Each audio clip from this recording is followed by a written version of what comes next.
I was in Madeira, an island in Portugal, and there's this forest there, and it's like surrounded by mist, and the trees are really interesting in the way they're shaped.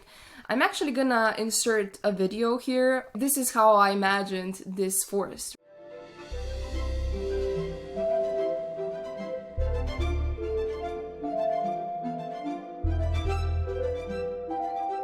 Hey guys, Nina here, and welcome to More Than Fiction.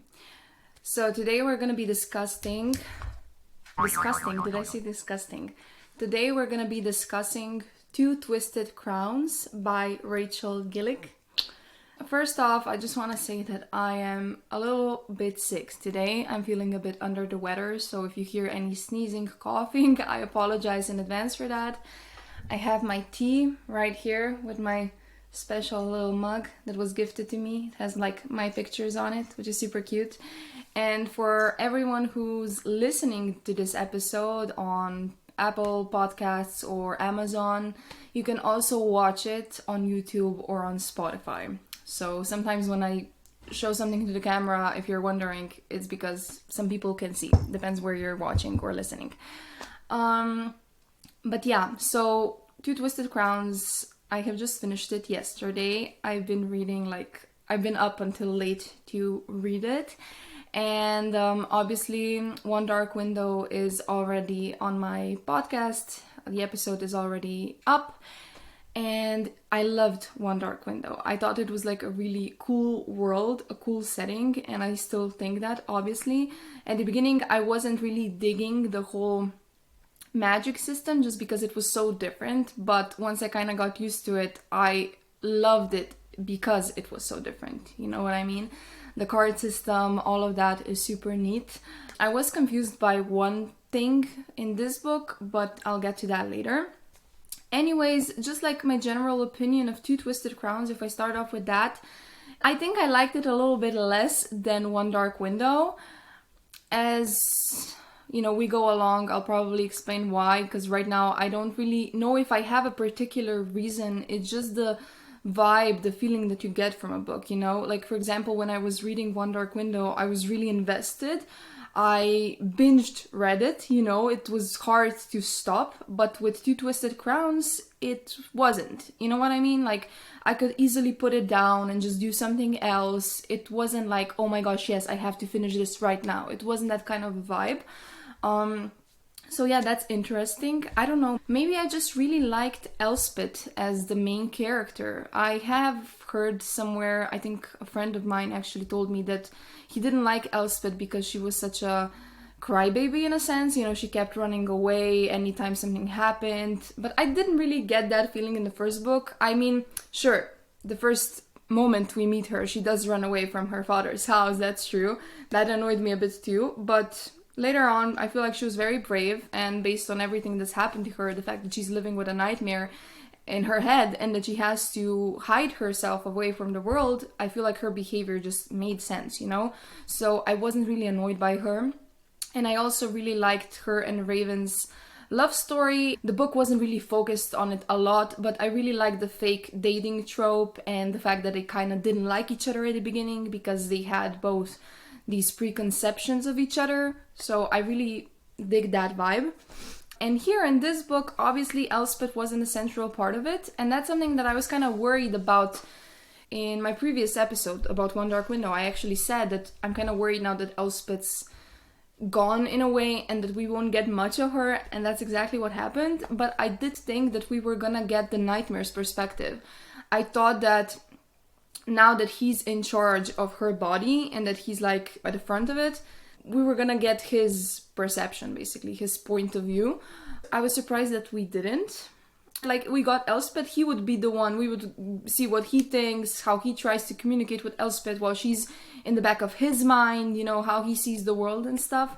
So, yeah, but I get it, like, we still didn't know about the things about the nightmare, so I suppose the author had to keep us detached from that. But another thing, you know, about this entire book series that I have to mention is that it was very predictable to me. I don't know about you guys, but I guessed a lot of the things that happened.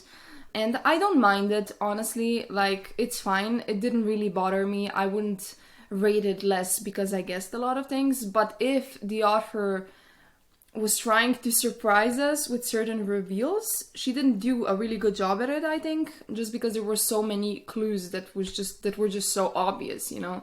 For example, again, like I'm not gonna discuss the reveal in the previous book, but honestly, all of those, I think all of the reveals I actually predicted. And in this book, like in the first book, I already knew that Raven was obviously the descendant of the Nightmare, as I think a lot of people did. And here it was just kind of presented as this big moment when he found that out. And I was like, well, yeah, duh, you know? So it didn't have that effect on me. But for example, I did enjoy the way the author presented it to us. Meaning when he met with the Spirit of the Wood and she kind of showed him the Nightmare, well, Shepherd's history and how his oldest son survived. The reveal was cool. I always like it in books or TV shows when they can see the memories of someone else or the past, when they can like travel back in time. I'm into that shit so much, just time traveling in general actually. So I really did like the way it was revealed. Even though I knew it was still dramatic and it was still fun to see that. And it was really sad to see the fact, I mean, it was... Like in the first book, I mentioned how sad I was about the Nightmare's children, that they all died, that his entire family was slaughtered. I mean, that was brutal. And now the fact that his best friend did it, you know, essentially, his captain of the guard or whatever, that was just a bittersweet. And we could see that already when Elspeth was going through the Nightmare's memories. That was also cool, by the way. I like that. I liked how she was kind of drowning in his memories. So even though we didn't get his perspective directly, we were still kind of in his head, right? Going through the motions. And the first moment when the first Rowan King, right? I forgot his first name. Was it Brutus? When he was introduced as this friend of the Shepherd King, right? Someone who was courting his sister. And he was like described as handsome with green eyes before we even learned his name. So I was like, oh shit. Are you kidding me? He's his best friend. Like, oh, I hate that. I hate betrayals. You know, I hate people that are not loyal, you could say, you know. I don't dig that. So it just stings, you know. And I'm kind of sad that the Shepherd King died and he never got a chance to avenge himself and his children directly by killing the man who actually betrayed him. Sure, he got his vengeance now, like he put Hot in his place, thank God, you know, thank you for that. But I don't know how the original king died, and I wish I knew that he died a horrible, horrible death. You know what I mean? Because he was just awful. I'm not saying that the Shepherd King is perfect by any means. He definitely sacrificed a lot for these cards. He wasn't there for his children. He wasn't really present. His sister essentially kind of died as a result of his obsession with the cards. So that was sad. And in that kind of a way, you know, you can understand, like, even Brutus... You can even understand Brutus being so distraught by pain and by loss that he would then kill him. But the fact that he killed his entire family, that's another level, you know? Like, sure, if you think the Shepherd King isn't fit to rule, maybe his eldest son would be, you know? Like, why do you have to kill everyone? Because you want the power, you want to be the king, so stop pretending like this is a noble cause, right? I also hate that when there are characters or people who kind of rationalize to themselves that what they're doing is right, you know, they are right. Because if they don't rationalize it, they might just realize that maybe they themselves are not that good of a person, and it sucks to admit to yourself that you're just a shitty human being, right? Amen. Okay, I'm just kind of all over the place, by the way, all the time. I never write any kind of a dialogue or script in advance for these episodes. I just talk by heart what I feel at the moment. So I might be just going, you know, from the end to the beginning to the middle, just like all over the place. So this will not be a systematic kind of an episode. It never is. And also, again, I did not even warn you guys, obviously, spoilers for this book. I'm reviewing it, I'm talking about things that happened, so, I mean, sorry I didn't warn you before, like, you've already been spoiled in a way right now. I will probably also be checking my Kindle quite a lot just because I have notes in this. Right now I'm in a phase where I'm not really into reading books. I prefer them on my Kindle. It's just easier like this because I don't know about you guys, but I have like moods, you know. Sometimes I will just read books and other times I will just read my Kindle. It's the same with TV shows. For example, I will have a period of time in which I will not read at all. I will just watch TV shows and movies. And there are times when I'm just reading and I'm not into TV shows or movies or anything like that. Yeah, let me know if you guys are the same. So yeah, I was surprised about Elspeth that we got so little of her. And Raven in particular, I don't know. Without Elspeth, he wasn't that interesting to me, if I'm completely honest. But I was interested in his whole journey. The fact that he went on this quest to find the twin Adlers. Is it the Adlers or Alders? I always have the issue with that card, with the name. Yeah, to find that card. So that was interesting, but it took too long for me. I wished he would have gone sooner and that we would have gotten like more quests along the way on his journey to get the card, right? I did enjoy Elm. I mean, I knew that we were gonna get Elm's perspective in this book. That's something that I was spoiled about, you could say. I didn't know what was gonna be happening. I kind of had definitely a suspicion. Like, even that, I predicted that him and Ione are gonna be a thing. It was very obvious to me in the first book. And I don't know, at the beginning I wasn't really sure about it. I mean, I was intrigued by both of them, don't get me wrong. I feel like Elm is a complex character.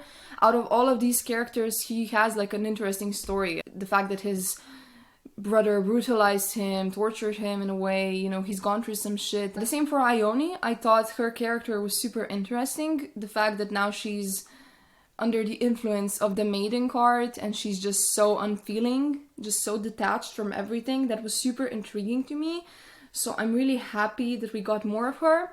And in the previous book, I was kind of curious what this means. Like, if she is now so emotionless, does that mean that she will stay like this forever? Even if the Maiden card's influence gets taken away, if she's not under the influence anymore, will she still be like that? Is she like gone forever? Or is that just because of the Maiden card? So I got my answer this time. And I'm happy. Like, I was really scared that that she's just ruined now, you know? That she's just gonna stay like this forever. So I'm happy about that. And yeah, I mean, Elm became like a really important character. Like I said, I knew we were gonna get his perspective, but it felt like we were getting more of Elm in this book than Raven and Elspeth together. I mean, I might be exaggerating right now, but at times it did feel like that. I'm not sure how I feel about that. Like I said, I like Elm, I like Ione, but it's just interesting. It's like the author, maybe she didn't have enough material in a way to write. I mean, how could she now that Elspeth's kind of gone somewhere in the depths of her own body and the Shepherd King's mind? So of course she had to introduce a new character that was gonna take center stage. But I did predict this wrong. I thought Raven was gonna be king because he's obviously the descendant of the Shepherd King. So I'm glad I was wrong about that. Elm makes sense. And I like that quote from the Shepherd King about Elm that I'm gonna read right now. So he says to Raven, I think, "Your cousin Elm has done more than Brutus, Rowan, or I ever could. He has looked pain in the eye and refused to let it make a monster of him." I really like that. Because yeah, Elm essentially is such a strong person. But that's another thing that I kind of missed in this book, in a way. Or just this entire series, you could say. More depth to the characters, in a way. I don't think, like, we know that Elm has gone through shit, and now that we got his perspective, we could see a bit more of that, but it wasn't that detailed, you could say, you know? Like, he always kept saying how Hot was torturing him with the sight or brutalizing him, using the sight card on him, essentially. And there was never, like, an example what exactly he did. Like, I don't know what kind of details, but give us something more.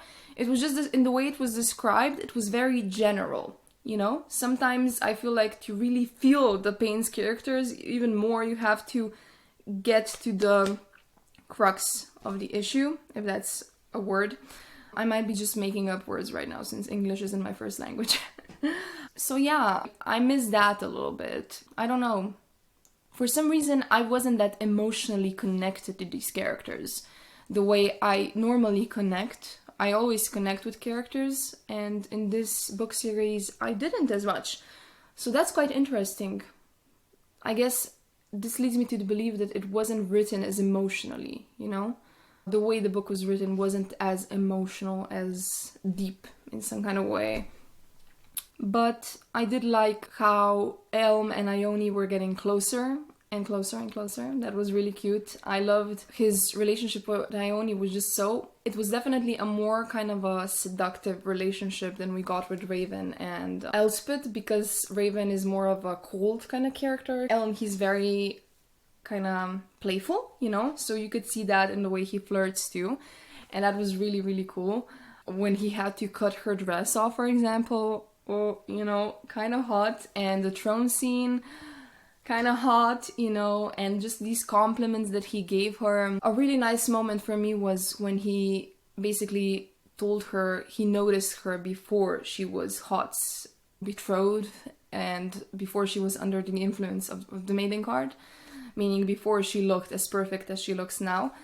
And she didn't believe him. She really didn't believe that he would have noticed someone like her. And he did. And he literally explained it to her, how she was riding a horse barefoot, mud on her feet or something, and laughing her ass off on that horse. And that was such a cute description and moment. And look, I mean, I don't know if you can see, but I got goosebumps. Yeah, I really like that moment, and how surprised she was, and how she reacted to him. Even though she didn't feel shit anymore, she was just so attracted to him that she could still feel that desire, and you could see like the pink in her cheeks and how she responds to him physically. That was really good to me. And I really like the fact that Elm is such a perceptive person. He just notices the little things. He notices the little details. And I was all about that. I love those kinds of characters that are just so perceptive, and he's definitely one of them. Things that other people would never notice, he does. So that's really cool. He's a clever kid. Let me see what kind of quotes I liked from them. Wait a second. I can't fucking breathe when you look at me, Ione. I really like this one. I always like those kinds of quotes in books when a character can't breathe just because, you know, the person that they love is looking at them, and every time their eyes meet, it's just electric. You know, I love those kinds of moments. I live for those kinds of moments, so I appreciated that here. And this is really cute. The way you're looking at me, he said, cupping her chin, terrifies me. Why? She ran a hand down his neck, his chest, the line between his abdomen muscles. Did no one ever love you before, Elm? Not like this. Closer. He needed her closer. There's never been anything like this. Oh. It just gives me all the feels when, you know, the main character makes the female feel special. Like she's the first person ever who has made him feel like that. I live for those moments. Sometimes they're too much, they're cliche a bit, but I guess I never get tired of that. So yeah, when I read that, I was just like, they're so cute. The way he described her here. You were the strangest girl I'd ever seen, because no one at Stone is happy. They pretended it, or drink, but the performance has its tells. But not you. You were painfully real. I love that. I love when characters notice things that other people don't, okay? And that they notice someone that stands out in that kind of way, that they're not fake, they're not pretending to be something that they're not, they're just real. And I love the way he described Ione here, and even before he described her, he had this kind of thought process where he said that he felt like she didn't belong there just because she was too good for that environment. And yeah, again, I got goosebumps. Oh my god. And in regards to Ione, I kind of wish we got her perspective, honestly. I think that would be interesting to see what's going inside her head, how she's battling the fact that she can't feel shit, but at the same time she kind of still is, because she is that kind of a empathetic person. It's like hard to erase her completely. And it's the same, I think there was the same moment with the nightmare, with the Shepherd King, when he was under the influence of the Maiden card in his memories or something. And I don't know who it was, whether it was Raven or Elspeth who noted that even when he was under the influence, there was still a part of him that wanted to help or that stayed the same, that it was still him, right? I think maybe in regards to the love he felt for his sister, like even if he was under the maiden card, he still felt that love and he still wanted to protect her. I think it was something like that. So that was a cool parallel, right? And yeah, Ione, I just felt bad for her because the way Elspeth described her in the first book was that she was such a cheerful, happy person who just saw the world in such a positive way. And I feel like those kinds of people are rare, you know, people who wear their hearts on their sleeves, and they should be cherished.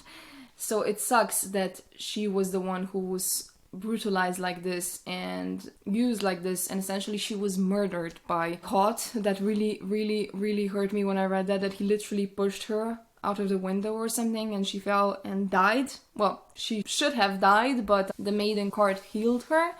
That was incredible. I'm so happy that she survived, but that's such a trauma. She was literally lying there in her own blood and her bones were healing themselves, and that's such a traumatizing experience. She'll never be the same again, essentially. And then stupid Hot stabbed her in the heart. That was also, I mean, I knew she was gonna survive, of course, but I mean, not that I knew, like, she might have died. I've never read any books from this author, so I don't know what she's inclined to do in her books. Is she one of those people who just kills off characters no matter what, and she just gives us sad endings? Or is she a happy ending kind of person? And I'm glad that she is a happy ending, and I had a feeling she was, but you never know, right? But yeah, I kind of did suspect that she was gonna survive, and that Hod's gonna be even more, like, amazed by this card, and now he's probably gonna be the one using it, and that's what happened essentially. And I've never hated a character more than I hated him. Okay, I'm exaggerating. I have hated characters more, but I seriously hated him. And his stupid sidekick buddy, forgot his name because he's just so stupid and I don't care for him. He was also so annoying, and I'm happy that they both got the ending that they deserved.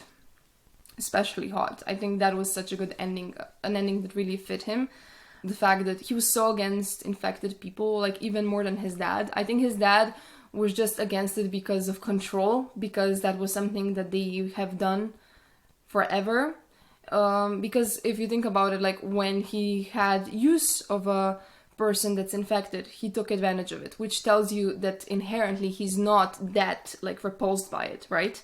But Hot, he's so repulsed by it. If he was the one in power, and thank God that didn't last long, that he was in power, he would have just massacred everyone. And I mean, we saw in the first book what he did with that kid and their parents. Like, he sent them into the mist, and that was so sad. And so stupid. Such a stupid brute, okay? I was actually annoyed every time the author described him as beautiful or handsome. I mean, of course, when you're under the maiden's influence, I guess you become, like, a lot more handsome. But still, you have to be handsome or beautiful to a certain point, just, like, by yourself, so that the maiden then enhances it even more. And I'm just annoyed. I don't want this guy to be handsome. I'm like, no, he's gross. Even if his, like, outer facade looks good, I just don't want him to be described as handsome or beautiful. Please, don't do that. But fine, okay. Now let's skip a little bit to my favorite character. And it's of course the Shepherd King. Taxis. I love him so much. I knew in the first book immediately that he wasn't. I literally knew it from the beginning when he helped Elspeth get up when she was fleeing the Destriers, if that's how that word is pronounced. And he just kind of told her to get up, and when she kind of lost consciousness, he obviously helped her get somewhere safe. I just knew immediately that this is not a bad guy. I mean, a bad creature, or whatever he is. And I'm glad I was right. And yeah, I just thought he was also super funny. Anytime, like, I loved how he called Raven stupid bird. I don't know why, but I just found that to be hilarious. Just stupid bird. It's just, I don't know. I just imagine this man, like old man, saying that, just annoyed and pissed off at the world, and I don't know. I found him to be super endearing, and his conversations with Elspeth were funny, so funny to me. I wish we had more of those, you know, like for example, I really wish we had more conversations between them just bickering and fighting. And it's so funny because he's like a father figure to her in a way, but at the same time they fight like they were siblings, you know. It's like a sibling kind of dynamic in that sense, and that was so cute to read. So for example, he says this to Raven: If it's any consolation, her admiration for you was entirely one-sided. I find your stony facade excruciatingly tedious. I just love how he bickered with everyone and how he was just mean to everyone. I don't know, sometimes some characters, sure, they can be a bit toxic in that sense, but there's always like a boundary, and I don't feel like he ever overstepped in the way he interacted with them. He was just like mean in a cute kind of way to me, so I was never like annoyed by him or thought he was evil or anything. He was just so endearing to me. I just love him so much. Wish we got more of him. And there were just so many moments in which it was so obvious that him and Raven are related. Like here, for example, it was not so different from Raven's own magic. He who could use only the mirror, the nightmare, and presumably the twin Elder's Providence cards. So here I like noted it and I was immediately like, again, related. And a conversation here between Elspeth and Nightmare, one of the funny ones. Ha! Call him what you like, but never mark him as a fool. The Nightmare exhaled. But he is a fool, dear one. Terribly, incessantly stupid. And then she's like, take that back. And I'm just like, that's so cute. You know, how he doesn't like Raven, or well, doesn't like, right? He keeps teasing him like a protective dad. You know, of course, a dad's always gonna be like, no one's good enough for my daughter, right? And she's just like defending him and just so in love, and it's so cute. And yeah, I just loved how, for example, he couldn't find Elspeth. She was just so drowned in his memories, and he got really worried, and even Raven noticed it. And they actually had a discussion, I think, about how he couldn't find her, and that was like so touching, because if anyone ever thought that the Nightmare wasn't good, like even for a second, I feel like this reminded you that he does care for Elspeth regardless of what he's like. And when he found her, it was like such a cute moment. There you are. He wrapped me in his arms, holding me against his armored chest like a father would a child. One day you will be nothing more than a memory, Elspeth Spindle, but not yet. His yellow eyes rose to the blackened sky. Don't leave me alone with these fools. That's so cute. Don't leave me alone with these fools. I just love that so much. Their relationship is so cute. He thought of her so highly, and in comments like that, you could see that, you know, how much he cared for her and how he thought she was smart and amazing and all of that. All the good things. I just loved how when we started this book, it really seemed like not this book, but the series, right, with One Dark Window, it really seemed like Elspeth was trying to get rid of the Nightmare, of how she, you know, she even kept repeating it, how she can't wait for him to be gone. And of course, at a certain point, we did realize that that's more talk, actually, but she doesn't mean that maybe completely. But yeah, it was interesting to see how at the end she actually wasn't ready to let him go. She grew up with him. He was there for her. He protected her. So it was really sweet when they were kind of saying goodbye, and at the end, like, he said to her, 11 years I took from you, Elspeth Spindle. When I go, I aim to leave you a better blender than the one I forged as a king. I turned my name over in my mouth, Elspeth Spindle. I'm not sure who that is without you. You will learn. You'll meet yourself, without me, soon enough. I didn't know why, after so many years of wishing him gone, his words struck sadness in me. That's so good. So good. Because yeah, sure, she did wish him gone. Of course, who wants to have another creature inhabit their mind, right?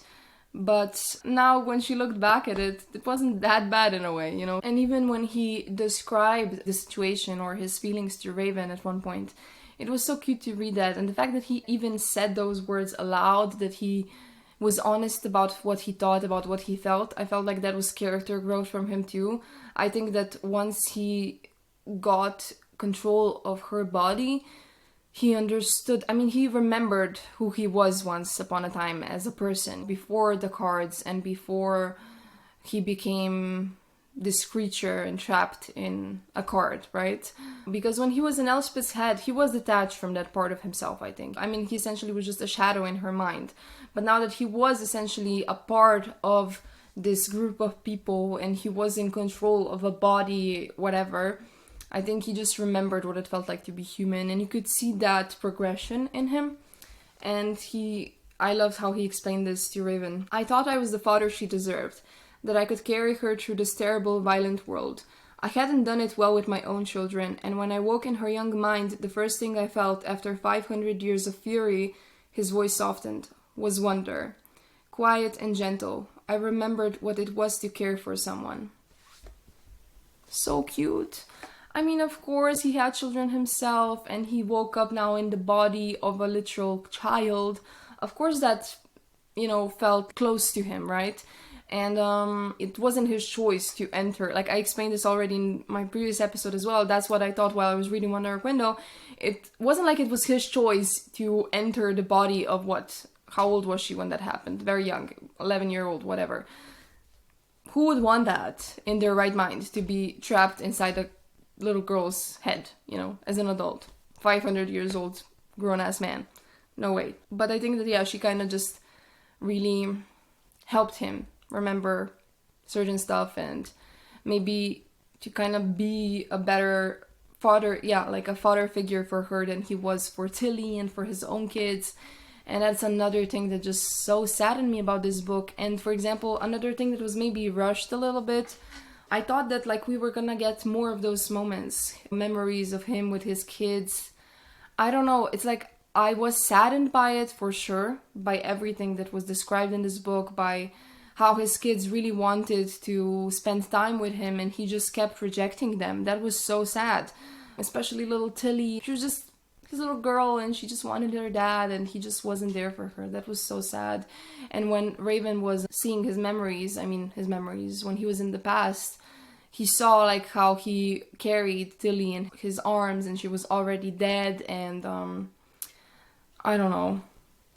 That's just so sad, so tragic what this guy went through, but it never really felt that emotional for some reason. I don't know, I guess it's just the way the author described things, the way she worded them. I don't even know what the problem is, but like normally when I read these kinds of things, these kinds of stories, I always cry my eyes out. I'm just that emotional, I just can't help myself. But here I didn't, and I know that that's so not me. I always cry in these kinds of situations, and here I didn't cry once. It's like, for some reason, I didn't get that invested, that attached. And I don't know, listener, if you have had the same problem or if you're wondering the same thing, let me know your theory, because I really don't know what was it here that like didn't really make me completely invested emotionally, right? And also, just all of these goodbyes with Taxes, with the Shepherd King were so sad and beautiful to me. Like even when Raven said goodbye, and their like little goodbye speech, be wary, be clever, be good. That was so cute.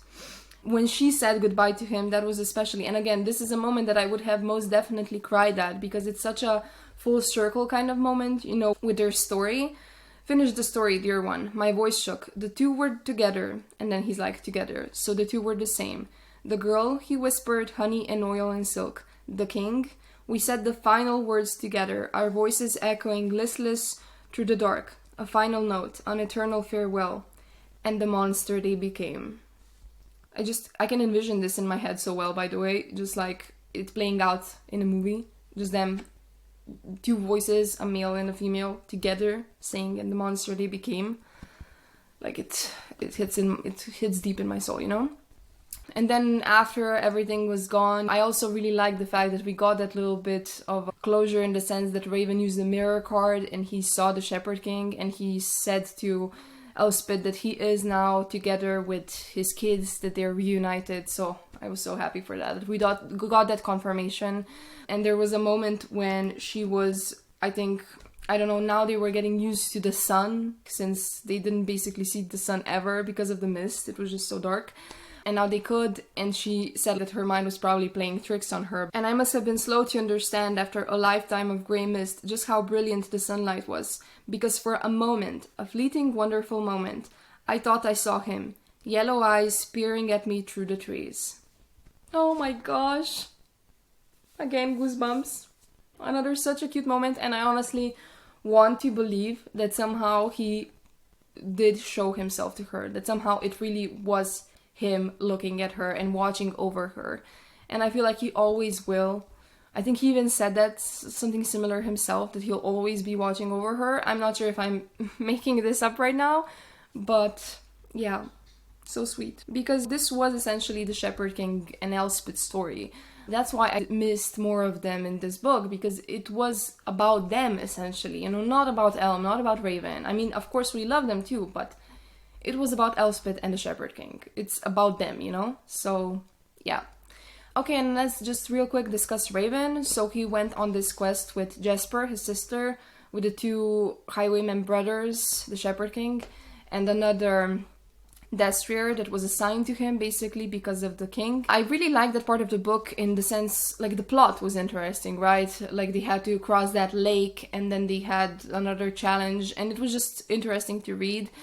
And this entire journey really reminded me, this year I was in Madeira, like an island in Portugal, and there's this forest there that's very well known, and it's actually part of the natural preservation of whatever. It's just so beautiful, and it's like surrounded by mist. Everything is just, there's so much mist there, and the trees are really interesting in the way they're shaped. I'm actually gonna insert a video here, because I have a video of this place, of course, where I've been. And it just reminded me so much of, like, this is how I imagined this forest, right?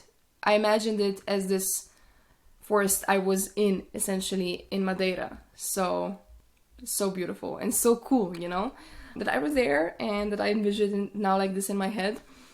It was also really sad to see I mean, not sad, but it was super creepy to me when they realized that they have to sacrifice someone, that someone has to take off their charm and be taken essentially by the mist. And Jasper was the one to do that, and that was really creepy to me. When she just kind of looked at them, said a rhyme, of course, the trees always say everything in rhymes, and she just kind of ran off.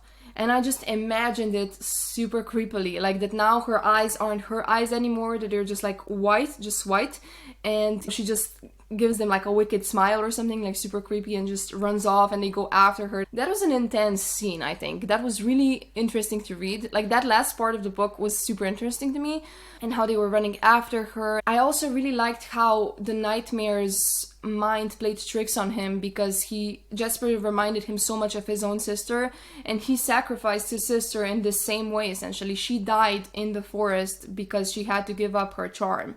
So that was so sad, and now Jasper was the same, and she even reminded him a little bit of his sister, the way she looked, and she reminded him of Tilly too, and just all of that was just so emotional. And it was really beautiful to me when they were leaving the forest. He was the one carrying her back, because she was obviously very fragile, she couldn't walk, she couldn't run.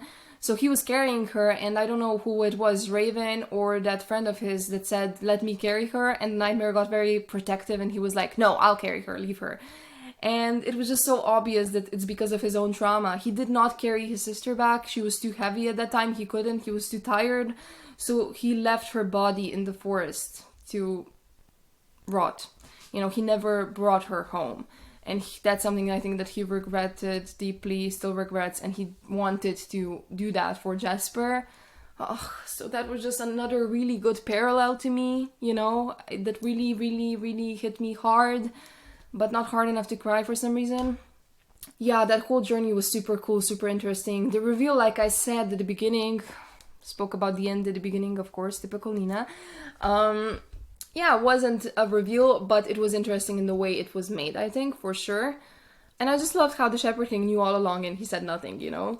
Of course he didn't. And I just really liked his power too, the Shepherd Kings, when he was able to control the trees and they talked to him. That was so cool. And the way they talk in rhymes, you know, that was also interesting. And just the first time he did it and he whispered something to the tree, and I think Raven asked him what he whispered, and he said something along the lines, an old word for an old tree, something like that, and it was actually Taxis, which is his surname, and it is actually another word for yew, for the yew trees. So yeah, that's so cool, because the way he said it, he also had like a small smile playing on his lips. Just so interesting. Like, the little details when they come together are super cool to read. And yeah, I'm just like, Raven, of course, you know, no way. And no, not even Raven, like Elspeth, she should have known sooner, honestly. She should have been the one to realize it faster. Especially when she was in the mind of the nightmare, and the nightmare of his memories, and she saw Bennett, I think it was Bennett, the oldest son, And she actually noted something among the lines, like, he reminds her so much of someone. Well, of who, Elspeth? I mean, you're in love with the guy. How can you not see the resemblance? It's so weird. And another little hint, you could say, was when I think Raven was like, the nightmare gave up his hair for a certain card. So Raven was like, if Elspeth touched that card, does that mean that she would what? Ingest your hair? So gross. And the nightmare said something along the lines like, yeah, and my hair was long and dark just like yours. So I'm like, just like yours. You know, another hint right there. Why is it necessary to say that his hair is just like Raven's, you know? Maybe because Raven inherited it from him. Okay. Yeah, I'm a smartass right now. Sorry. And yeah, it was also really neat and intriguing when Raven, he got the Elder's card, but he realized when you use the card, time moves faster, something like that. And then when they came out of the forest, it was actually already solstice. So that was super cool because then they were like under serious time pressure, and it was also an interesting plot twist. I didn't see that coming. I didn't even think about it. So that surprised me that now they really had to run. I loved all of the scenes in which the nightmare had to run really fast, just because I imagined him at such a high speed, just like not human kind of a speed, like Vampire Diaries level speed. So that was cool. And I love the moment when Raven was fighting with Hot and he split the card in half, his side card, and Hot's eyes just went completely wide and what the fuck, you know. However, I did not like the moment when Raven kind of smiled at him and he put his guard down a little bit, which gave Hot the time to stab him. I just thought that was so unnecessary. I felt like the author just wanted to kind of high up the stakes a little bit. Like, oh my gosh, is he gonna die? Is she gonna go there? But deep down, I just knew that was not gonna happen. I didn't think of how they were gonna save him with Jasper, because I did realize that Jasper had healing abilities when they were still in the forest. And I think she touched Raven's nose and she healed him. I mean, he had a bruise or something, and when she touched him there, the bruise was gone. And Raven kind of noted it, but then didn't think more of it. And I was like, well, of course, she has healing abilities just like Tilly had, which is the Nightmare's daughter, right? But when it came to healing Raven, I didn't put two and two together as to how that's gonna happen. Was it gonna happen naturally or what? But I was just like, how the fuck are they gonna do this since he's bleeding out? Like, if they took the knife out, he would bleed out immediately. I didn't think of Jasper. So that was cool. But of course, yeah, I knew he was not gonna die. So just like, that's unnecessary.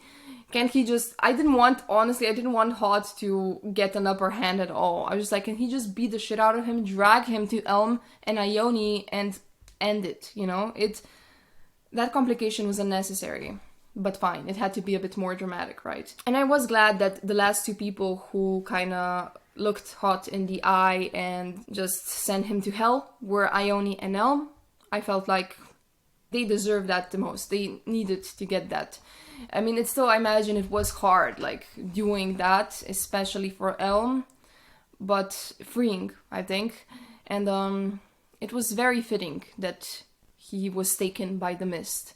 It was kind of annoying that the mist took him, and when Elm and Ione stabbed him together, he was just so out of it, he wasn't there anymore, that he didn't really witness the stabbing. So that's the thing that I kind of was sad about. In a way, I was like, no, he should have looked them in the eye. And even the fact that he was under the maiden's influence, I felt like he didn't feel the fear as much as he could have felt it if he wasn't under the maiden's influence. You know what I mean? Maybe I'm completely evil right now, but I just hated the guy so much. I thought he deserved the most painful, end ever. And as much as that what happened to him was fitting, I still thought, okay, maybe the maiden card should have been out of the picture so that he would actually feel it more and be more, it would be even more, yes, bastard, go to hell, right? But I'm just glad for Elm and Ione that they got their happy ending and that they got to get closure with Hot in a way and just tell him to his face what needed to be said. That was really good.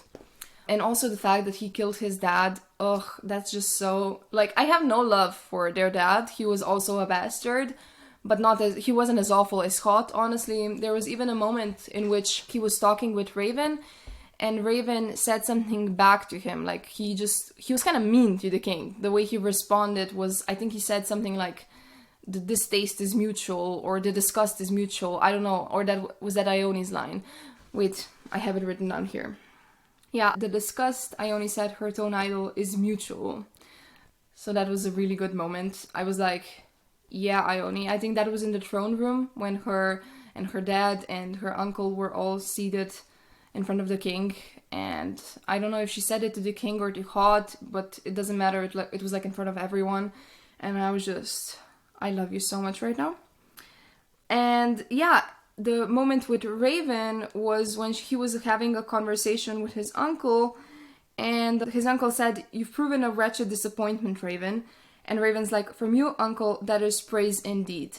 And I noted this as like, that's really brave, you know, the fact that you say something like that to the king. And that made me feel like this king isn't that bad. Just because, for example, when I read other books, like Throne of Glass, for example, if you said something like that to the king in that book, he would have your entire family murdered just because you said that. Or he would have, I don't know, like your hand or your tongue chopped off or something. But this king, he just let it go, you know. He just let Raven walk off. And I was like, well, this king isn't that scary. You know, they're not that scared of him, essentially. He was kind of still... you could rationalize with him, and he was a bit of a drunk. I mean, when Hod got hurt, he just drank and drank and drank. So yeah. Oh, and I also really liked the fact that Elm got that loophole so that he could be the one to marry Ione, because she was promised to the heir of the throne, and now he was the heir, so of course, like, so smart. And another Elm moment that I have to mention before I finish this episode. I was a prick to Elspeth. Raven was falling in love with her, and his eyes fell, his mouth turning with derision. Let's just say I've never had anything like that. I was too concerned with losing him to know that Elspeth was losing herself until it was far too late. He finally looked back at Ione. I aim to be better. If you are disappearing like Elspeth did and have little choice in the matter, I would like to help you. I really like this moment. The way he explained it to her, when she asked him why would he want to help her. That was a good moment, because I also kind of needed some kind of accountability from Elm, because in the first book, as much as I did like him, I was kind of annoyed sometimes that he was just so distrustful of Elspeth, because even if she did keep that secret, she didn't really hurt them at all. She actually sacrificed herself at the end for them. And when he realized about her secret, he was like, I told you, Raven, we shouldn't have trusted her. And yeah, she was keeping that a secret, but it was her secret to keep, you know? It was something that she was supposed to tell on her own terms when she wanted to. It didn't really affect him. It wasn't about him. So he annoyed me in that moment a bit in the first book, and I was glad that I got that kind of recognition from him, kind of character growth. He admitted that that was wrong and that it was not okay, and that now he essentially wanted to help Ione because he didn't want to make the same mistake twice. He learned from it, right? So that was a really good moment for him as a character. And just all of these like moments that I have already mentioned with Ione and him, but like the parts where he flirted, I haven't read those quotes. For example, this one. Why, Ione Hawthorne? Elm scraped his teeth over his bottom lip. Don't tell me it makes you feel something when I flatter you. It doesn't. Her face was unreadable, unreachable. I can't feel anything anymore. I'm just like, who are you lying to, Ione? You can feel something, if you know what I mean. And the way he just teased her, you know, he has that charisma that, like, for example, Raven doesn't. That banter, that playfulness, like I mentioned before.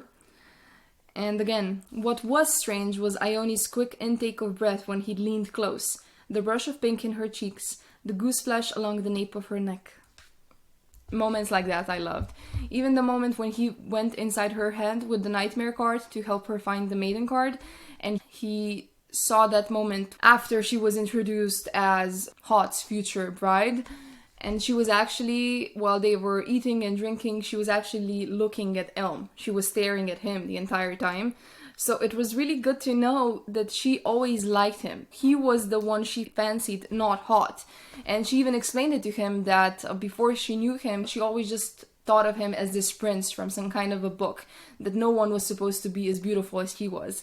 And she literally used the word beautiful instead of handsome. So I have like high expectations for Elm. If they ever turn this into a movie, he has to be like insane level of, not even handsome, but like, you know, that face when some people have that's just so beautiful, like pure beauty. That's how I imagine now. I'm like, what is that? Like angelic, basically. Angelic kind of a vibe, okay? That's all I'm gonna say. And I think that's actually it for today's episode. I've been talking for an hour and I have not drank my tea once. And that's bad because my throat's gonna hurt even more. But I couldn't stop talking about it, you know? I actually, like, before, by the way, guys, yeah, I used to have a co-host, if this is your first time on my channel. And for a while I was actually scared of how this is gonna go, of how am I gonna talk about books by myself. You know, like, of course, it's interesting and fun to discuss it with someone, but I was like, even if it could be interesting to discuss it by myself, what would I even say? Now that I'm here and talking about it, I'm like, what kind of a stupid question is that, Nina? Of course you can, because I have so many thoughts about everything that I read, and I can't believe I ever doubted myself, you know? Hopefully you guys, by the way, enjoy my episodes without the co-host. But in my previous episode, The Umbrella Academy Season 4, I actually had a friend come over and we discussed The Umbrella Academy together. And Throne of Glass is another series that I'm gonna have on this podcast, and I'm gonna discuss Throne of Glass series entirely with her as well, because she has never read those books and I have. So that's gonna be interesting.